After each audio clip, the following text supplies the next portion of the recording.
Hello everyone, welcome and welcome back to another video. पिछले video session में हमने model paper start किया था और उस मॉडल पेपर में हमने राजस्थान जीके से संबंधित 20 क्वेश्चन की चर्चा की थी। और ये जो क्लास हैं ये राजस्थान की लैब असिस्टेंट एग्ज़ाम के लिए जो एग्ज़ाम राजस्थान का लैब असिस्टेंट का एग्ज़ाम है उसके लिए महत्वपूर्ण क्वेश्चंस का संकलित रूप है। और जैसे कि आपको पता है कि लैब असिस्टेंट में राजस्थान जीके से 100 क्वेश्चन पूछे जाते हैं, तो हम अलग अलग पार्ट में 100 क्वेश्चन के बारे में डिस्कस करने की कोशिश करेंगे। तो पिछले वीडियो में हमने 20 क्वेश्चन की चर्चा की थी और आज की इस वीडियो में 20 क्वेश्चन और 20 क्वेश्चन की चर्चा करेंगे। तो चलो बिना टाइम वेस्ट के स्टार्ट करते हैं। सबसे पहला क्वेश्चन है, राजस्थान के उत्तर से दक्षिण और पूर्व से पश्चिम विस्तार में अंतर कितना है। तो जैसे कि आप सभी को पता है कि पूर्व से पश्चिम की जो लंबाई है, पूर्व से पश्चिम तो वो है 869 किलोमीटर और उत्तर से दक्षिण है 826 किलोमीटर। तो इसका ओवरऑल जो देखा जाए इसमें जो अंतर है वो है 43 किलोमीटर का। 43 किलोमीटर का इसमें अंतर है, तो ऑप्शन नंबर डी इसका सही आंसर हो जाता है। 43 किलोमीटर का इसका अंतर आ जाता है। नेक्स्ट क्वेश्चन की बात करते हैं। क्वेश्चन नंबर बात करते हैं अपन 22वें की। राजस्थान में जिलों को उत्तर से दक्षिण की ओर सही क्रम में व्यवस्थित कीजिए। उत्तर से दक्षिण सही क्रमों में व्यवस्थित करना है, तो सही क्रमों में क्रम में व्यवस्थित करें तो सबसे पहले उत्तर से दक्षिण सबसे ऊपर आता है श्री गंगानगर। तो सबसे पहले इसमें आ जाएगा पहला नंबर 1। और उसके बाद आता है, इसमें देखा जाए तो बीकानेर श्री गंगानगर से नीचे है।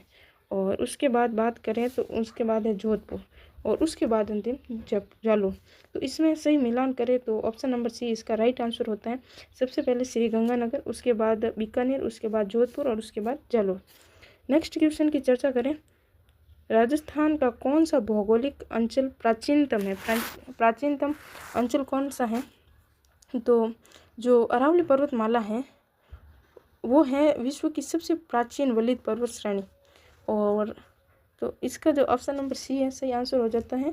और अरावली पर्वतीय अंचल इसमें दिया गया ऑप्शन सही है।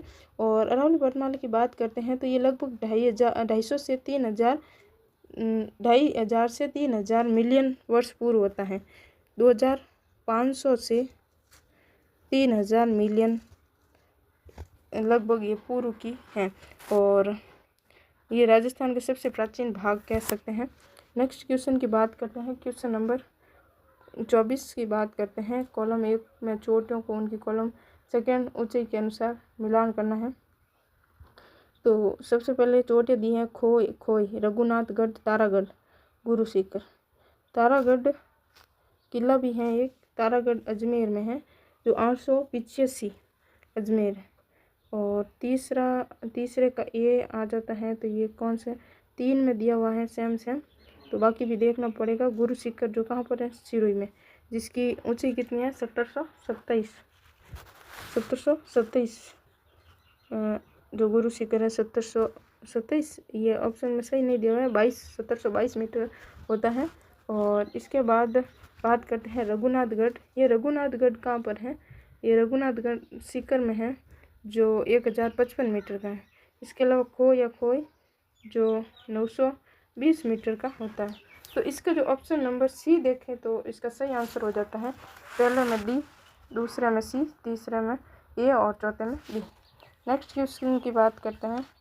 क्वेश्चन नंबर 25 की बात करते हैं।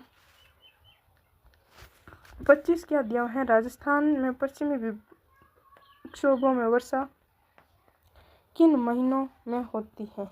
राजस्थान में पश्चिम विक्षोभों में वर्षा किन महीनों में होती है, तो कौन से महीनों में होती है, तो जो पश्चिमी विक्षोभों की वर्षा होती है वो सर्दी के टाइम माहुट की जाती है, पश्चिम विक्षोभ के द्वारा माहुट होता है और ये दिसंबर से जनवरी के बीच होता है। तो ऑप्शन नंबर डी इसका सही आंसर हो जाता है। और इसके अलावा ये माहुट लाता है और ये रबी की फसल, जो गेहूं की फसल है, चना की फसल, उसके लिए अच्छी वर्षा होती है और इसकी जो वर्षा है 5 से 10 सेंटीमीटर तक होती है। नेक्स्ट क्वेश्चन की चर्चा करते हैं। Question number 26। निम्नलिखित कारकों में से कौन से राजस्थान की जलवायु परिस्थितियों के लिए जिम्मेदार है। राजस्थान की जलवायु परिस्थिति के लिए जिम्मेदार कौन सी हैं, तो जो भौगोलिक अवस्थिति हैं वो भी है भौगोलिक अवस्थिति जलवायु कारक है। इसके अलावा समुद्र से दूरी भी इफेक्ट करता है, ऊंचावाच लक्षण भी इफेक्ट होता है, वायुमंडलीय संचरण भी होता है। तो इसका ऑप्शन नंबर बी सही आंसर हो जाता है। ऑप्शन सभी सही है। नेक्स्ट क्वेश्चन की चर्चा करें। क्वेश्चन नंबर 27 की बात करें। जयपुर, दौसा और अलवर जिलों में किस मृदा की प्रधानता होती है? जयपुर, दौसा, अलवर जिलों में जो होती है मृदा एल्फी सॉल्स मृदा होती है। ये इसके लिए उपजाऊ होती है और इसमें मिट्टी का संचय होता है। और इसके अलावा ये जयपुर के अलावा दौसा, अलवर, भरतपुर और इसके अलावा सवाई माधोपुर, टोंक, भीलवाड़ा, चित्तौड़गढ़, बांसवाड़ा, राजसमंद, उदयपुर, डूंगरपुर, बूंदी, कोटा, बारा और झालावाड़ में भी पाई जाती है। और एंटीसॉल्स होती हैं वो नवगठित मृदा होती है, कम विकसित होती है। इंसेप्टिसॉल होती है और ये अरावली क्षेत्र में होती है। और वर्टिसॉल होती है, काली मृदा होती है जो कोटा बूंदी में होती है। नेक्स्ट क्वेश्चन की चर्चा करते हैं। क्वेश्चन नंबर 28 की सूची 1 को सूची 2 से सुमेलित करना है। लाल पीली मृदा, मरुस्थलीय मृदा, काली मृदा, जलोढ़ मृदा। अब कौन कौन से में किस प्रकार से? तो लाल मृदा मिट्टी होती है, इसमें लोह अंश की मौजूदगी होती है, इसका हो जाता है सेकेंड से मिलान। मरुस्थलीय मृदा ये जल धारण एवं शोषण की क्षमता को कम करता है, ठीक है। काली मृदा होती है, ये काली मृदा कोटा बूंदी में पर्याप्त मात्रा में होती है और ये चिक्का प्रधान मृदा होती है। जलोढ़ मिट्टी ये रेतीली दोमट संरचना होती है, उपजाऊ होती है, भरतपुर में है। नेक्स्ट क्वेश्चन की बात करते हैं तो इसका जो सही आंसर हो जाता है ऑप्शन नंबर ए। मिलान देख लें। नेक्स्ट क्वेश्चन की बात करते हैं। क्वेश्चन नंबर 29वें की बात करते हैं। राजस्थान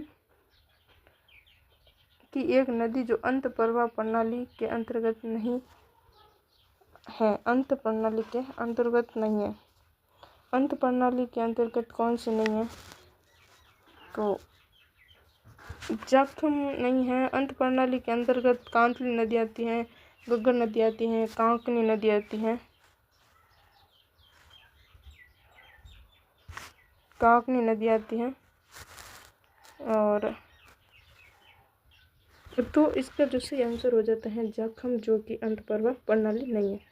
और ये तीनों है कांतली, गग्गर, कांकनी। और जाखम नदी है, इस पर जाखम बांध भी बना गया, 81 मीटर होता है, राजस्थान की सबसे ऊंचा बांध है। और इसके अलावा और ये जो कांकनी, कांतली, गग्गर है ये हनुमानगढ़ में बहती है, ज़्यादातर होती है। नेक्स्ट क्वेश्चन की बात करते हैं। Question number 30।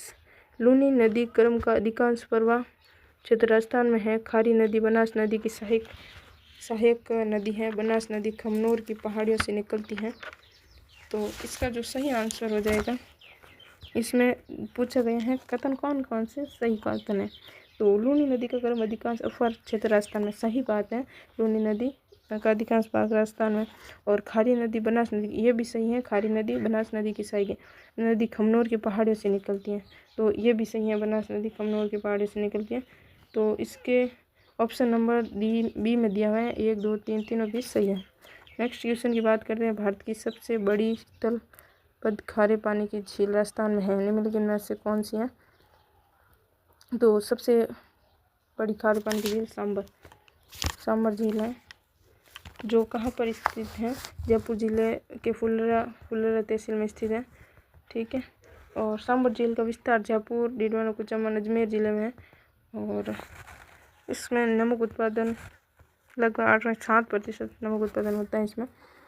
नेक्स्ट बात करते हैं 32वें क्वेश्चन की। निम्न में कौन सा एक सही सुमेलित नहीं है? सही सुमेलित कौन सा नहीं है इसमें ये बताना है। तो माही बांध कहाँ पर है? माही नदी पर, ये सही है। जवई बांध जवई नदी पर है, ये भी सही है। लेकिन दिया हुआ है मेजा बांध मेज नदी पर है, ये गलत हो जाता है। ये जो मेजा बांध है वो मेज नदी पर नहीं है। ये मेजा बांध कोठारी नदी बनास की जो सहायक नदी है, भीलवाड़ा के मांडलगढ़ में बना होता है। और इसके बाद दांतीवाड़ा बांध बनास नदी, ये भी सही है। तो इसका ऑप्शन नंबर सी सही आंसर हो जाता है। निम्नलिखित में कौन सी परंपरागत जल संरक्षण की विधि नहीं है? कौन सी नहीं है? तो परंपरागत जल संरक्षण की विधि है खंडीन है, टांका है, नाड़ी है। लेकिन तालाब हैं जो कि एक परंपरागत संरक्षण विधि नहीं, ये सामान्य जलाशय हैं जो प्राकृतिक कृत्रिम हो सकता है। और नेक्स्ट क्वेश्चन, कौन सी बहुउद्देशीय परियोजना जो बोरखेड़ा में है? बोरखेड़ा में है कौन सी है? जो माही बजाज सागर परियोजना है, ये बोरखेड़ा में स्थित है। और राजस्थान और गुजरात की संयुक्त परियोजना है बोरखेड़ा। ठीक है, तो इस वीडियो में इतने ही क्वेश्चन की बात करते हैं। बाकी क्वेश्चन की चर्चा अपन नेक्स्ट वीडियो में करेंगे। और यदि क्वेश्चन अच्छे लगे तो वीडियो को लाइक और चैनल को सब्सक्राइब करना ना भूलें। मिलते हैं एक नए वीडियो के साथ। धन्यवाद।